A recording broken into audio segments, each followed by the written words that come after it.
Welcome to Satya's academy. మనం APPSC group 2కి సంబంధించి economy, science and technology updates అందజేస్తూ వస్తున్నాం.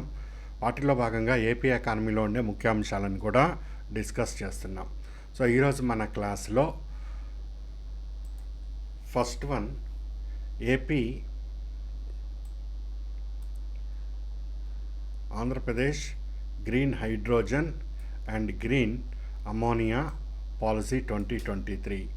సో దీంట్లో ఈ పాలసీలో ఏమేమి ఉన్నాయి, అవి ఎగ్జామ్కి ఏ విధంగా మనకి ఇంపార్టెంట్ అన్నది ఇక్కడ మనం డిస్కస్ చేస్తాం. దాని తర్వాత micro small medium enterprises 1, AP MSME 1. So ఇందులో మనకి ఎగ్జామ్ పాయింట్కి ఏది important. Next Andhra Pradesh food processing policy 2020-25. So ఈ మొత్తం ఫుడ్ పాలసీకి సంబంధించి, ఫుడ్ ప్రాసెసింగ్ పాలసీకి సంబంధించి. దాంతోపాటు ఆంధ్రప్రదేశ్ రెన్యూబుల్ ఎనర్జీ, ఇది ఎక్స్పోర్ట్ పాలసీ అండి. Renewable energy export policy 2020.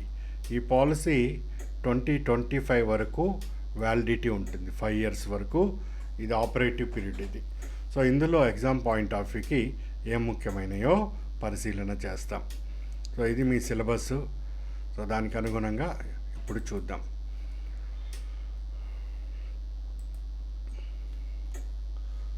So ఈరోజు మన క్లాస్లో ఇది ప్రశ్న, ఇది ఏపీపీఎస్సీ గ్రూప్ 1 మన ప్రిలిమ్స్ జరిగింది కదా, ఆ ప్రిలిమ్స్లో ఈ విధమైన ప్రశ్న ఇవ్వటం జరిగింది. ఆంధ్రప్రదేశ్ గ్రీన్ హైడ్రోజన్ మరియు గ్రీన్ అమోనియా పాలసీ 2023కి సంబంధించి సరైన అంశం ఏది? Which of the following statements are valid in connection with Andhra Pradesh green hydrogen and green ammonia policy 2023. ఇదిగో ఇన్ని స్టేట్మెంట్స్ ఇచ్చాడు. సో ఇచ్చి which of the following statement correct or wrong అని ఇవ్వటం జరిగింది. సో ఈ విధంగా ప్రశ్నలు అనేది వస్తూ ఉంటున్నాయి. సో ఈరోజు మనము మన క్లాస్లో green hydrogen and green ammonia policy ఏమున్నది అది డిస్కస్ చేస్తాం. ఎంపార్క్ పాలసీ అందులో ఏమున్నాయి, మొత్తం ఆంధ్రప్రదేశ్లో ఎంఎస్ఎంఈ ఎన్ని ఉన్నాయి అవి చూద్దాం. సో ప్రభుత్వం యొక్క లక్ష్యం ఎంత ఉన్నది అది చూస్తాం 2027 నాటికి. Zero defect and zero effect scheme అంటే ఏంటి చూద్దాం, జెడ్ఈడి.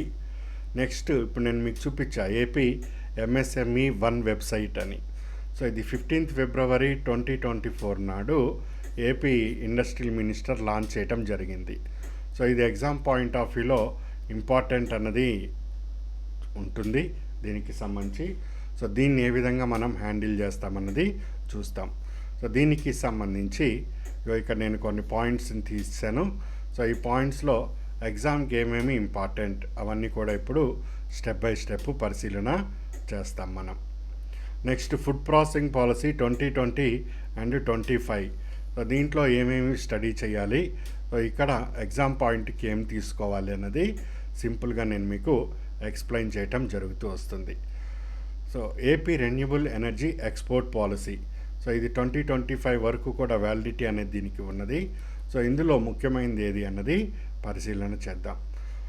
సో దీనితో పాటుగా ఇంకా కొన్ని అంశాలు ఉన్నాయి.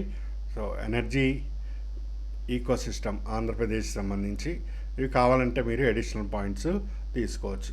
అదేవిధంగా సోలార్ పాలసీ, సోలార్ పార్క్స్ ఏమేమి ఉన్నాయి అవన్నీ కూడా ఇప్పుడు పరిశీలన చేద్దాం ఒక్కొక్కటి. సో ఇవన్నీ కూడా ఎగ్జామ్ పాయింట్కి ఇంపార్టెంటే, మీకు తెలిసిన అంశమే. సో సింప్లిఫై చేసి నేను అందజేస్తున్నాను. రిజిస్టర్ అయిన అభ్యర్థులు ఈ అవకాశం ఉంటుంది. సో వీటన్నిటికి సంబంధించి నేను మెటీరియల్ ఇస్తాను, మీరు కంగారు పడక్కర్లేదు ఏపీ అకాడమీకి సంబంధించి. సో అదేవిధంగా డైలీ నేను మీకు 100 days యాక్షన్ ప్లాన్ని తీసుకుని వెళ్తున్నాను. ఈరోజు డే 22. సో ఏపీ హిస్టరీలో నువ్వేం చదవాలి, విష్ణు కుండలి చదవాలి.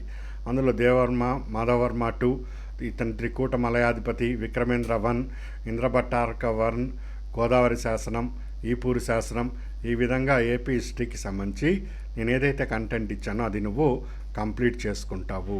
సో అదేవిధంగా పాలిటీ ఓపెన్ చేసి అందులో ఆర్టికల్ 22 క్లాస్ 1, 22 క్లాస్ 2 వీటికి సంబంధించి నేను పూర్తి క్లాసెస్ పూర్తిగా ఇచ్చాను, మెటీరియల్ కూడా ఉన్నది.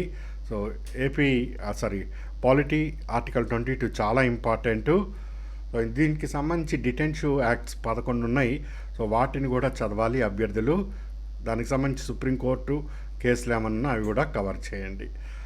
ఎకానమీ సిలబస్ ప్రకారం ఆర్థిక వృద్ధి, ఆర్థిక అభివృద్ధి, సో దీని మధ్య సంబంధం, వీటి కొలమానాలు ఇవన్నీ కూడా స్టడీ చేయండి.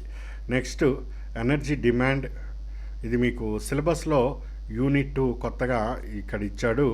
Policy and projections, installed energy capacity and demand in India.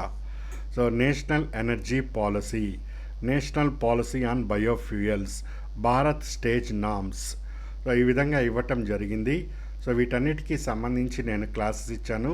National energy policy నీతి ఆయోగ్ ఇచ్చింది, కానీ సౌభాగ్య యోజన, ఆర్డిఎస్ఎస్, ఉజాలా, విద్యుత్ రంగం యొక్క వివిధ పథకాలు, నెక్స్ట్ ఎలక్ట్రిసిటీకి సంబంధించి ప్లాను, ఎలక్ట్రిసిటీ యాక్షన్ ప్లాన్ 2022-32 ఇవి చాలా చాలా ఇంపార్టెంటు. మామూలుగా బుక్స్లో దొరకవు, అన్నీ నేను కలెక్ట్ చేసి నేను మీకు ఇచ్చాను. ఈసారి science and technology, economy grip ఉన్నది అంటే మీరు మెయిన్స్లో ఎక్కువ స్కోర్ని సాధించగలుగుతారు. అదేవిధంగా బయోఫ్యూయల్ పాలసీ 23rd నాడు, first generation of biofuel, second generation, third, fourth generation, Jeevan scheme, UCO scheme, gobar scheme, ఇవన్నీ. సో ఆ విధంగా చదవండి, చాలా ఈజీగా ఉంటుంది. ఇప్పుడు మనము AP green hydrogen, green ammonia policy 2023 గురించి డిస్కస్ చేద్దాం. సో 2015 ప్యారిస్ ఒప్పంద లక్ష్యాలని సాధించాలి. అది భారతదేశం సాధిస్తుందంటే భారతదేశంలో ఉండే అన్ని రాష్ట్రాలు కలిసికట్టుగా ముందుకెళ్తేనే సాధించగలుగుతాం.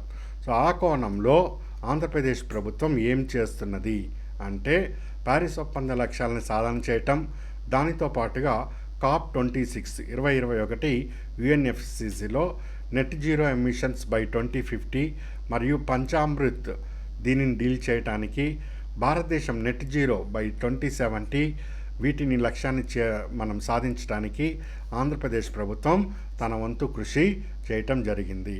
అందులో భాగంగానే AP green hydrogen and green ammonia policy 2023ని రూపొందించుకోవటం జరిగింది. Green hydrogen is an important pillar of the net zero economy. నీకు ప్రశ్న ఇచ్చి ఆ ప్రశ్నలో 1, 2, 3, 4 ఈ విధంగా స్టేట్మెంట్ ఇస్తాడు. అందులో ఒక స్టేట్మెంట్ని green hydrogen is an important pillar of the net zero economy అని ఇక్కడ స్టేట్మెంట్ ఉంటుంది. ఏం లేదు, ఈ స్టేట్మెంట్ తీసుకొని వచ్చి ఇక్కడ లిఫ్ట్ చేయటం జరిగింది. ఎస్, కరెక్ట్ అని ఆన్సర్ ఇస్తాం. సో ఎగ్జామ్ హాల్లో అటు ఇటు ఆలోచించకుండా మనం ఇక్కడే దానికి సంబంధించి కొంత వర్క్ చేసుకుంటే ఈజీ అవుతుంది. సో ఇది గ్రీన్ హైడ్రోజన్ నేను ఆల్రెడీ సైన్స్ అండ్ టెక్నాలజీ క్లాసెస్లో తెలియజేయటం జరిగింది. మొత్తం గ్రీన్ హైడ్రోజన్ ఏంటి, బ్లూ హైడ్రోజన్ ఏంటి, అవన్నీ కూడా ఒకసారి అవన్నీ చూడండి. ఇది ఎకానమీ పాయింట్ ఆఫ్ వ్యూలో కొద్దిగా తెలుసుకొని ఉంటే బాగుంటుంది. అదేవిధంగా అమోనియా, గ్రీన్ అమోనియా. సో వాటర్ని H2O, వాటర్ని ఎలక్ట్రాలసిస్ అనే ప్రక్రియ ద్వారా దీన్ని పాజిటివ్ అండ్ నెగిటివ్గా క్యాథోడ్ అండ్ యానోడ్ని ఉపయోగించి హైడ్రోజన్ కాంపోనెంట్ని బయటికి తీస్తారు. వాటర్లో నుంచి ఓ పోయి హైడ్రోజన్ ఒకటి మిగిలింది, ఇదిగో ఇక్కడ. అదేవిధంగా మనం పీల్చుకునే గాలి, ఇట్లా గాలి పీల్చుకుంటాం కదండి, అందులో నైట్రోజన్ కాంపోనెంట్ ఉంటుంది కదా. సో ఆ గాలి పీల్చుకునే దాంట్లో ఎయిర్ సపరేషన్ ఛాంబర్ ద్వారా నైట్రోజన్ని బయటికి తీస్తారు. ఈ విధంగా నైట్రోజన్ అండ్ హైడ్రోజన్ని కలిపి అమోనియాని రూపొందించడం జరుగుతుంది. సో ఈ అమోనియా యొక్క కెలోరిఫిక్ వాల్యూ అన్నది అధికంగా ఉంటుంది. ఈ కెలోరిఫిక్ వాల్యూ వలన దీనికి అత్యంత శక్తి సామర్థ్యాన్ని కలిగి ఇంధనంగా ఉపయోగపడుతుంది. సో ఈ గ్రీన్ అమోనియాని రూపొందించుకోవాలన్నది కూడా ఆంధ్రప్రదేశ్ యొక్క ముఖ్య ఉద్దేశము.